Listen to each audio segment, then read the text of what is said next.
मन्ना day, संगीत मन्ना day, संगीत मन्ना day. मैं इसलिए कह रहा हूँ कि संगीत के बिना मन्ना डे अधूरे हैं, मन्ना डे के बिना संगीत अधूरा है। मेरे लिए संगीत मन्ना डे एक सिंगल वर्ड है। जिस तरह से बिना ऑक्सीजन के आप सांस नहीं ले सकते, वैसे बिना मन्ना डे के स्वरों से हमारा ये संगीत अधूरा हो जाता अगर मन्ना डे के स्वर इस संगीत में नहीं समाते। आज सिर्फ मन्ना डे का शरीर हमारे बीच में नहीं है, लेकिन मन्ना डे जैसी एक महान, सिर्फ मैं सिंगर नहीं बोलूंगा, मन्ना डे जैसे एक महान भगवान रूपी एक शख्स हमारे बीच में थे। ये भगवान सिर्फ अवतार लेके आते हैं, फिर अदृश्य हो जाते हैं। मन्ना डे एक अदृश्य शक्ति है स्वरों के रूप में, सुरों के रूप में। मन्ना डे हर एक को किसी नसीब की बात नहीं है जिन्होंने मन्ना डे को सामना सामनी देखा होगा। मेरा नसीब था मैंने उनके पैर छुए, मेरा नसीब था मैंने सेम स्टेज में उनके साथ गाना गाया, मेरा नसीब था मैं उनके साथ 10-15 मिनट मैंने बिताए। ये तपस्या का फल है।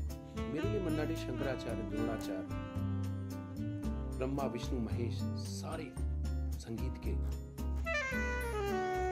मेरे लिए संगीत के द्रोणाचार्य, संगीत के शंकराचार्य, संगीत के ब्रह्मा विष्णु महेश, सब कुछ मन्ना डे। जैसे हर देवी देवताओं के पूजा के पहले गणेश की पूजा होती है, मेरे संगीत में मैं वही स्थान मन्ना डे को देता हूँ कि कोई भी संगीत शुरू होगा तो उसके बीच पहले मन्ना डे का एक वंदना होनी चाहिए। आप अमर हैं, आपके नाम के आगे अमर तब से ही है जब से आपने स्वर बिखेरे हैं। आप हमेशा हमारे साथ हो। आप क्या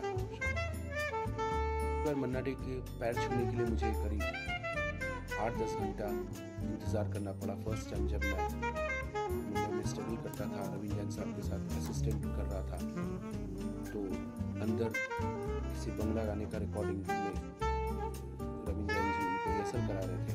मैं काफ़ी देर बाहर खड़ा रहा, फिर मैंने कैसे भी करके हिम्मत करके कांच के बाहर से मतलब उनको बताया कि मैं आपके पैर छूना चाहता हूँ इशारे से। तो उन्होंने 1-2 बार देखा, फिर बुला लिया, फिर मैंने उनके पैर छुए और दादा रविंद्र ने उनको बताया कि हमारे साथ काम करता है, सिंगर है, कोशिश कर रहा है।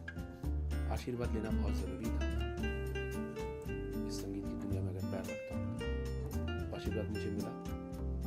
दूसरी बार जब उनके ही एक प्रोग्राम में जहाँ पे उनका जन्म दिवस मनाया जा रहा था, मन्ना डे साहब उसमें परफॉर्म कर रहे थे और उसमें मुझे भी मन्ना डे साहब का एक गाना गाना था स्टेज पे, उसी स्टेज में।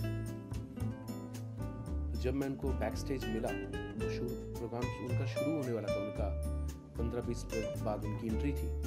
तो साइड विंग के बगल में जिस हिसाब से वो टहल रहे थे, वो भी 84 की एज में, उस समय 84, 85 या 83 की एज होगी, उस समय जैसे वो टहल रहे थे, जोर जोर से ऐसा लग रहा था कोई यंग सिंगर जो जिसको पहली बार चांस मिल रहा हो।